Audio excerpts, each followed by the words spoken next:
Hello, my fam! I hope you are having a wonderful weekend, and I have realized that I am doing something new, which is a regular new thing, and that is going on a trip down memory lane on Sundays. Today, I want to talk about my relationship with Katy Perry, the good and the bad. And also, while doing so, spilling some Taylor Swift tea, too. I'm a dork. Speaking of Katy, before I get to the private us and the exclusive info, she released a new single, which I did not do a music reaction video for that because I had a really busy day on Thursday and Friday when she released it. But I will share with you my thoughts on my podcast this coming week. Teasing that. So be on the lookout for my podcast. It should come out Tuesday morning. You can listen to the Perez Hilton podcast with Chris Booker on Apple Podcasts or directly at perezpodcast.com. But congratulations, Katy, on your new single, which I have no opinion on until you listen to my podcast. I first met Katy Perry in March of 2007, a long time ago. She came as somebody's plus one to my birthday party at the Roxy, the iconic Roxy. That year, I had Dita Von Teese perform, The Gossip Beth Ditto perform, Donovan Leitch perform as Hedwig, because Hedwig is my favorite musical of all time, and Donovan Jr. was starring as Hedwig in Los Angeles. And this band that no longer exists called Ultraviolet Sound.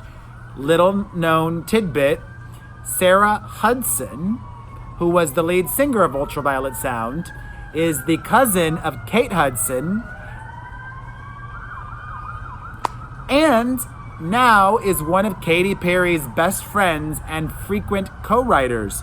They co-wrote a lot of songs together, big hits. Katy saw Sarah at my birthday party perform, and I instantly loved Katy Perry because when I saw her that night, before I even knew who she was, what she did, back then, nobody knew who Katy Perry was. I loved how into the music she was. And specifically, I loved how she was so into Ultraviolet Sound, which was a band that not a lot of people knew. I mean, if you read my website, you probably knew them because I was a big champion of theirs, and I still am a big champion of Sarah Hudson, incredibly talented singer and songwriter. And then after that, I found out that Katy was a musician, and God, oh my God, all these flashbacks.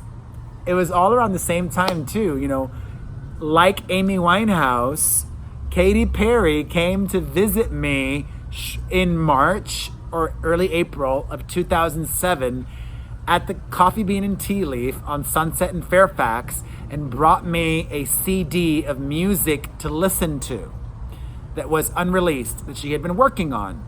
And it was awesome. And I loved it. And I hadn't not ever heard her music before. And then I posted You're So Gay, and the late, wonderful Angelica Cobb Baller, who really, if it were not for her, Katy Perry would not have the career that she has today. If you remember anything from the Katy Perry documentary, Angelica used to work at the label that Katy was at before her current label, which dropped her. And Angelica really championed and then got Katy signed again. And Angelica told me that Katy was going to be dropped a second time by her current label. But because I posted her, she wasn't. That was major and awesome. And then I got to know Katy, and we became really friendly, and I thought we became friends. We were friends at the time. And I became a huge cheerleader and champion for her, same as I did for all of the other people that I really cheerleadered and championed, like Eric Hutchinson, Amy Winehouse, Lady Gaga. I had Katy perform at my South by Southwest party in March of 2008, which was epic, by the way. That party, I had NERD perform, Katy, Eric Hutchinson, Ultraviolet Sound, who went on at like 4 a.m, because that was the first year that we did it, and it was so new to all of us, so we didn't really take into account turnover times, but it was also one of the most magical ones because it was the first time I ever did it. Robin performed. I don't know if I said that. And then I got to I started hanging out with Katy Perry, and I thought we were real friends, much like I thought Lady Gaga and I were real friends.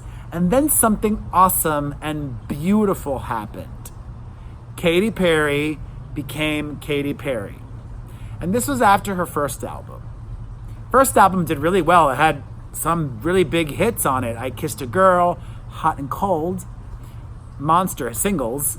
But then the second album, Teenage Dream, took Katy Perry to Michael Jackson level. 5 number 1 songs off one album had not been done since MJ. And also around that time, she became bigger and more than just her music.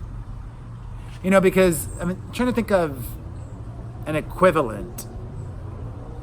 You could have an artist that's very successful as a musician, but aren't a tabloid figure, but people aren't interested in their private lives. And because of her relationship with Russell Brand, and because of her larger than life personality, and because of everything, because she was young and at the right place at the right time, Katy Perry wasn't just successful in the music world, but she was also successful in the pop culture world, in the entertainment news world. People cared about her. Therefore, it became difficult to have a relationship with her. Same as it did everybody. We never had we had a falling out, but we never had a falling out. Does that make sense? Like, we never had a big fight. Not on my end, and I don't think she ever really got upset at me over anything. We just had a slow drifting apart because of the nature of what I do for a living and who she is, and me having to report what I do. And my whole thinking on celebrities and friendships with them has changed. I used to think I could have friendships with celebrities, and I used to think celebrities were my friends, and now I realize, no, they never really were. We could have been friendly, but I don't think we were ever really friends, because underneath it all, there was always this level of using. One of us using the other. Them using me, or me using them. At the beginning of Gaga and Katy Perry's career, it was them using me. Because in 2007, I was very well known, and they were not. In 2006, I was very well known, and they were not. And then maybe later on, when they were very successful, it might have been, me using them or whatnot. And to me, a real friendship is not about using each other. It's about the opposite. It's about being there for each other. It's about giving to each other. And I only wish good things for Katy Perry.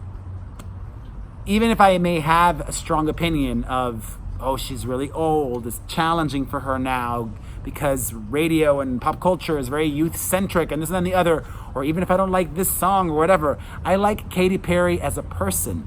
I think she's an awesome human being. I have loved watching the evolution of Katy Perry. I don't agree with everything she says. Like, she was recently telling people, I won't even say what because that video got demonetized, but this health-related thing that she was doing, I was like, don't encourage people to do that. You can Google it.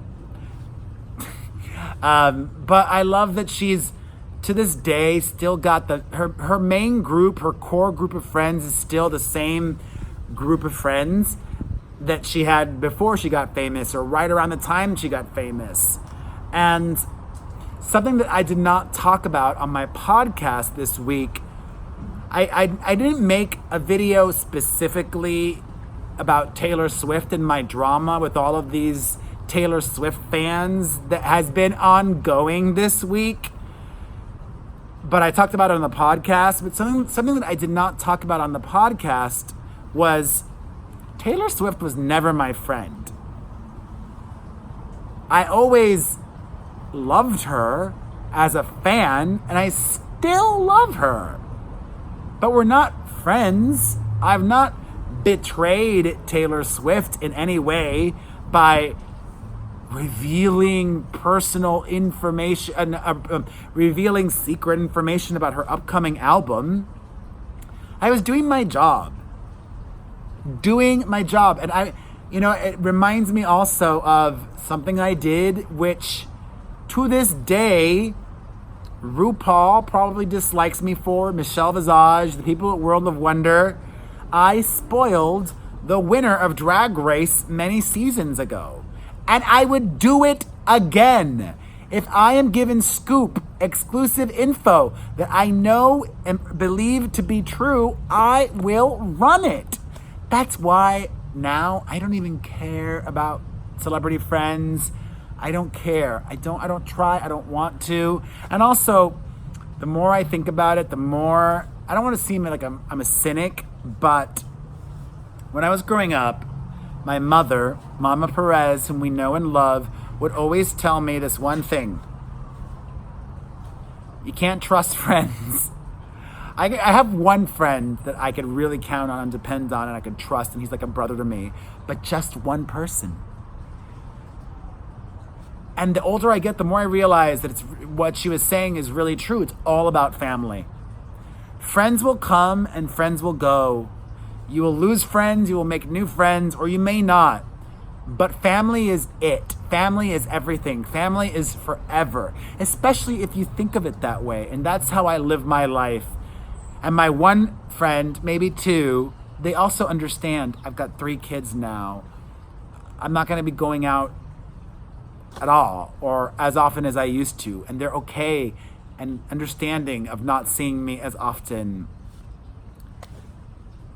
And I hope if Taylor Swift has any bad blood with me, I would love for her to reach out. If Katy Perry has any bad blood with me, I would love for her to reach out, because I am looking at them right now, peering into their souls. I don't have any maliciousness towards them.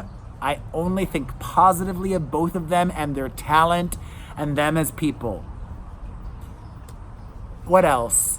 I did have a lot of really fun times with Katy Perry. I've got a video that I'm going to be posting, I don't know, probably this year. Not every Thursday, but sometimes on Thursdays, I upload throwback videos on my The Perez Hilton YouTube channel. I still remember this one time. It was after Katy Perry performed at Jingle Ball in Los Angeles, or maybe it might have been in Anaheim. Wherever it was that year, the Kiss FM Jingle Ball, we had like an after party, or it was either before Jingle Ball, getting ready, or I was hanging out with her and we were dancing to Beyonce's Single Ladies. I'm going to upload that video soon. And I've had if I were to run into Katy Perry at a party, I don't really go out that much, but if I did, I would say hi to her. And I don't think there would be any bad blood. And that's that. I don't know. I'm liking this, and I'm liking you. I appreciate you.